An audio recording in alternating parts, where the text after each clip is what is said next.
In a distant village, people busy themselves with New Year's festivities. Within this place lies a beautiful spring, known as the Fountain of Hope. Today, a woman stares at this most hallowed sight with ferocity in her eyes. Nearby men turn their leering gazes on her fine features. But after their eyes rest on her for a moment, they quickly find other ways to occupy their time. For the woman's left arm and leg are military prosthetics, tools of war that shine dully in the setting sun. The scent of blood and death hangs about the woman. She is an omen of calamity. And it is the expectation of catastrophe that has brought her to this place. For she was told by an informant that the loathsome kingdom is targeting the village. The kingdom knows the villagers let their guard down during the New Year's festivities, and it now schemes to lay them low in one fell swoop. The fact they are using clockwork men for this deed tells the woman it will be a massacre, deaths beyond counting. She knows the assault can come at any time. So as the people increase their revelry, her watchful eye grows ever more keen. Suddenly, she finds herself approached by children clad in strange and exotic costumes. Easy, she reminds herself.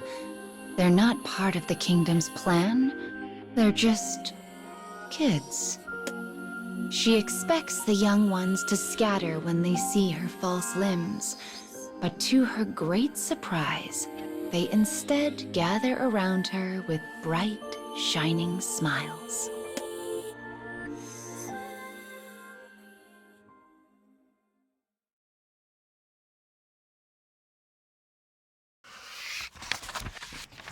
The children are costumed as fairies, a tradition of long standing in this part of the world.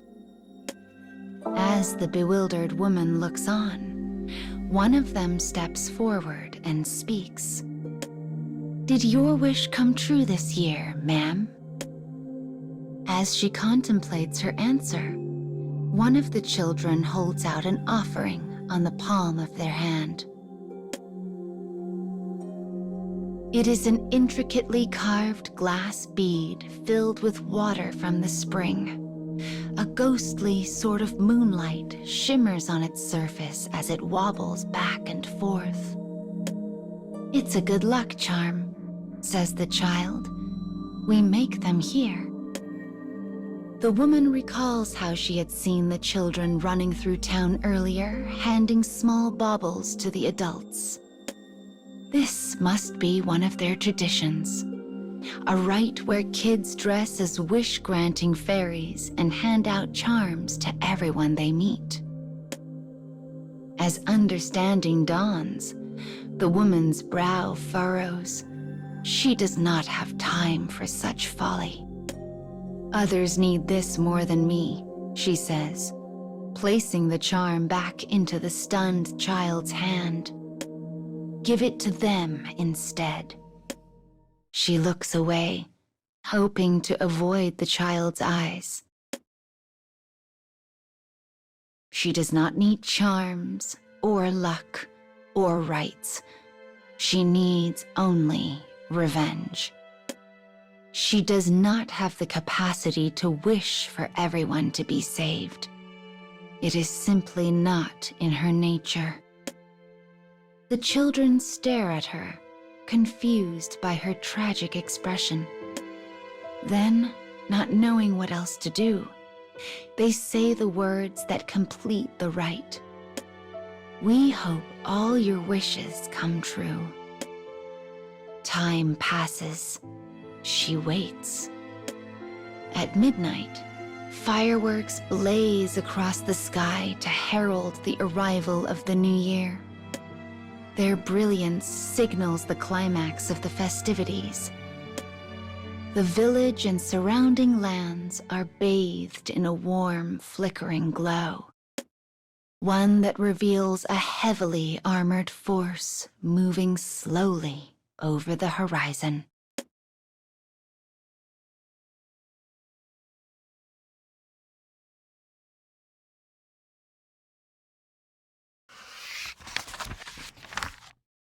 Fireworks turn the night sky to dawn.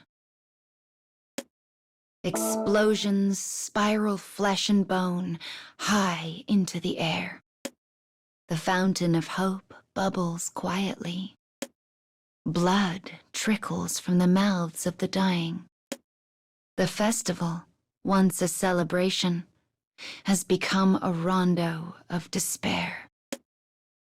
A clockwork soldier with dead eyes raises his fist before the group of wish-granting children who can only cling to their charms and pray. A flash. The screeching of metal on metal. The woman has blocked the soldier's attack with her sword. The look on her face is a thing beyond words, beyond reason. Perhaps enraged, perhaps conflicted, she pushes the soldier back and cleaves him cleanly in two. She then hurries the children into a nearby house. It will be difficult to save them on her own, perhaps impossible, but she intends to try. "Be silent," she says. "With any luck, your parents are still." Her words falter and die in the dark. Bloodied clockwork men begin emerging from nearby homes, one after the other. Each carries the corpse of a parent high in the air, as if displaying the fruits of a great hunt. Lit by the explosion of a firework, she can see it all far too clearly. The children begin to scream, as if realizing their work is yet incomplete. The soldiers casually drop their prizes and turn to the sound. Fear grips the woman, but she buries it deep inside and makes ready their escape. Somehow, impossibly, she manages to lead them all to the outskirts of town. And when she turns back to see it in flames, she suddenly realizes what must be done.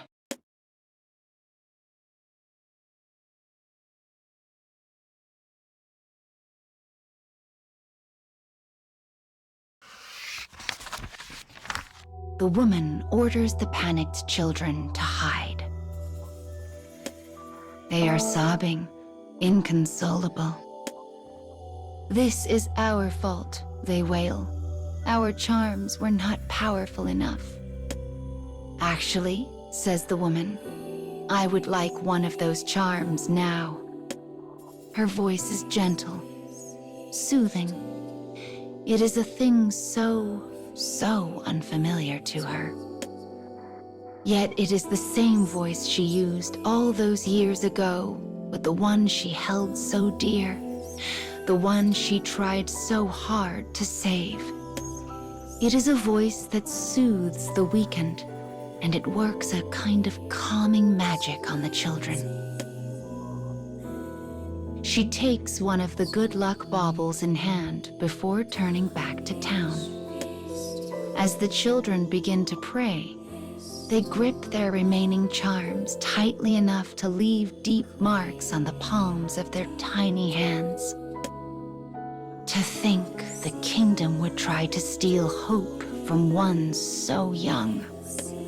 They are beyond forgiveness. But rather than rage, it is hope that drives her toward battle this day. Minutes pass. Hours. The sun finally begins its slow march across the sky. Just as the children's despair is threatening to overtake them, the woman returns. Her body is ablaze in crimson, her breath a series of ragged gasps. In one hand, she grasps a number of severed heads, all that remain of the clockwork soldiers. In her other, she grips a bloody, tattered charm. She speaks then, softly but sternly. You see, my wish came true, so all of you need to pray to your charms. You need to live. You need to thrive. It's all right to cling to things you cannot see. So find that hope and never let it go.